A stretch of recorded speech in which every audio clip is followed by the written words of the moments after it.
Hello Joseph, Auntie Jane here. I'm going to read you a book, Room on the Broom. I think you like this one. And I might have some help in some of the bits as well. Right, we're going to start. The witch had a cat and a very tall hat and a long ginger hair which she wore in a plait. How the cat purred and how the witch grinned as they sat on their broomstick and flew through the wind. I say what? Okay. But how the witch wailed and how the cat spat when the wind blew so wildly it blew off the hat. What? Down cried the witch and they flew to the ground. They searched for the hat, but no hat could be found. Why don't you come and sit here as well, Edith? Joseph would like to see you. Sit down. That's it. Then out of the bushes on thundering paws there bounded a dog with the hat in his jaws. He dropped it politely, then eagerly said, as the witch pulled the hat firmly down on her head, "I am a dog as keen as can be. Is there room on the broom for a dog like me?" "Yes," cried the witch, and the dog clambered on. The witch tapped the broomstick and West they are gone. over the fields and the forest they flew. The dog wagged his tail and the stormy wind blew. The witch laughed aloud and held on to her hat, but away blew the bow from her long ginger plait. Down cried the witch, and they flew to the ground. They searched for the bow, but no bow could be found. Then out from a tree with an ear-splitting shriek, there flapped a green bird with the bow in her beak. She dropped it politely and bent her head low, then said, as the witch tied her plait in a bow, "I am a bird as green as can be. Is there room on the broom for a bird like me?" "Yes," cried the witch, so the bird fluttered on. The witch tapped the broomstick and West they are gone. over the reeds and the rivers they flew. The bird shrieked with glee and the stormy wind blew. They shot through the sky to the back of beyond. The witch clutched her bow but let go of her wand. Down cried the witch and they flew to the ground. They searched for the wand but no wand could be found.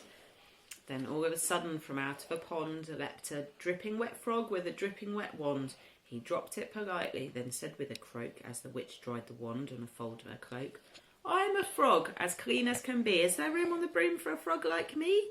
I can fold tall. "Yes," said the witch, so the frog bounded on. The witch tapped the broomstick and West they are gone. over the moors and the mountains they flew. The frog jumped for joy and the broom snapped in two. Can you see the picture? Down fell the cat and the dog and the frog. Down they went tumbling into a bog. The witch's half broomstick flew into a cloud and the witch heard a roar. That was scary. And loud.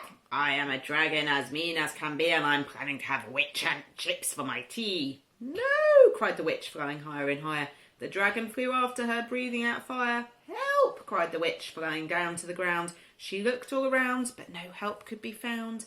The dragon drew nearer and, licking his lips, said, "Maybe this once I'll have witch without chips."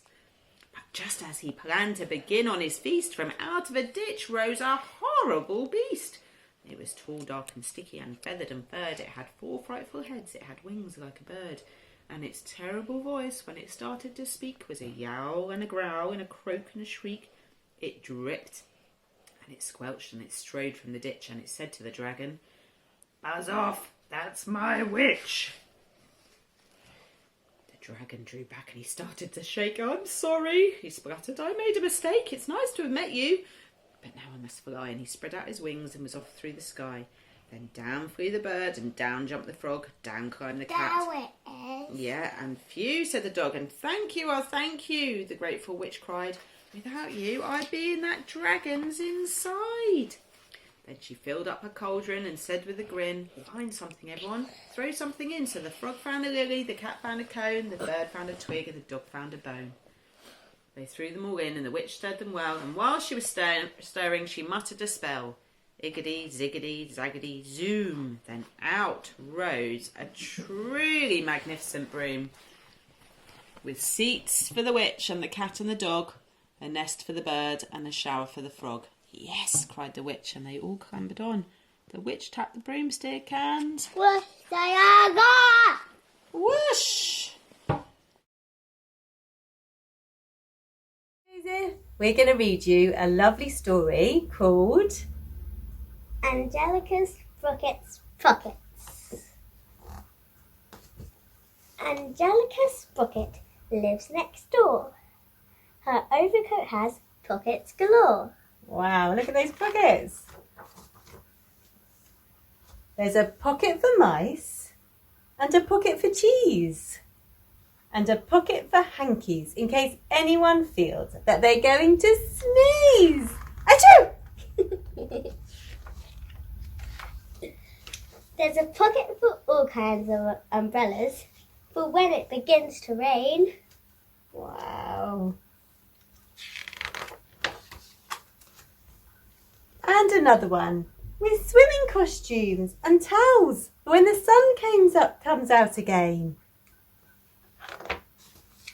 There's a pocket for ducks and a pocket for boats. And a pocket with lovely straw hats. For goats! Goats! And in case anyone is thinking of dropping off to sleep, there's a pocket for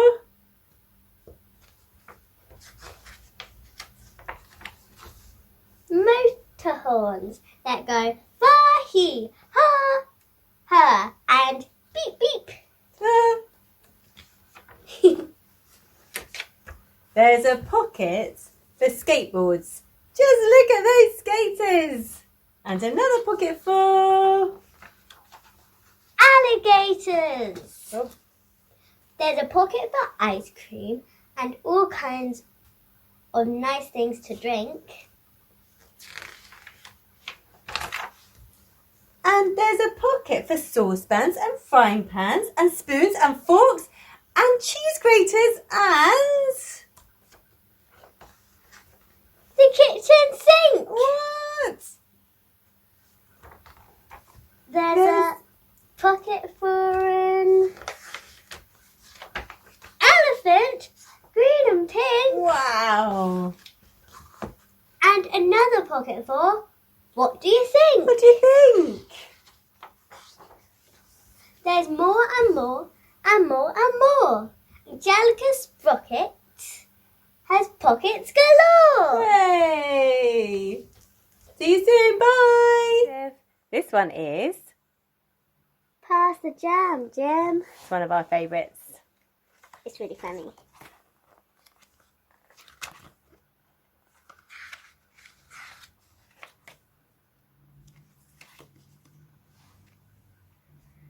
Hurry, Mabel. Lay that table. Jane, put Wayne back in his pram.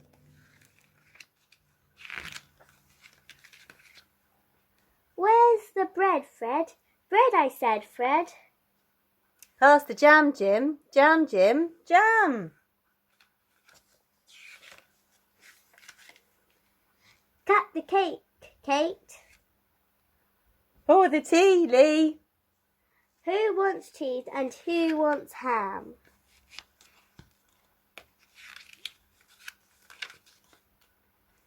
Pass the pot, Dot. Is it hot, Dot?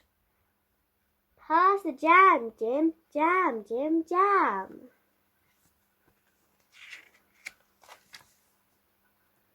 Here's the salt, Walt. Use your spoon, June. Jill, don't spill, and Phil, don't cram.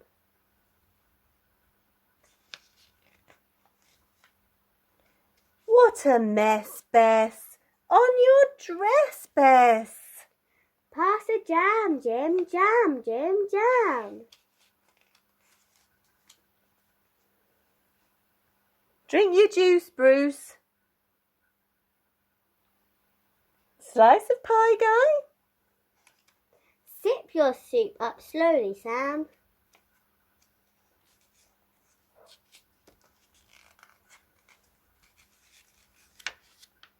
Who's for custard? Where's the mustard? Pass the jam, Jim. Jam, Jim. Jam.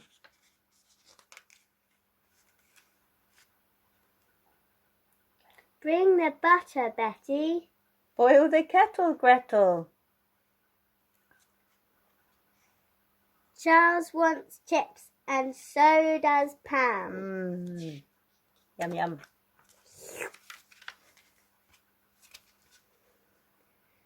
Thanks a lot, Jim. Oh, you've not, Jim. Jim, you've eaten all the jam. Oh, no. One naughty baby.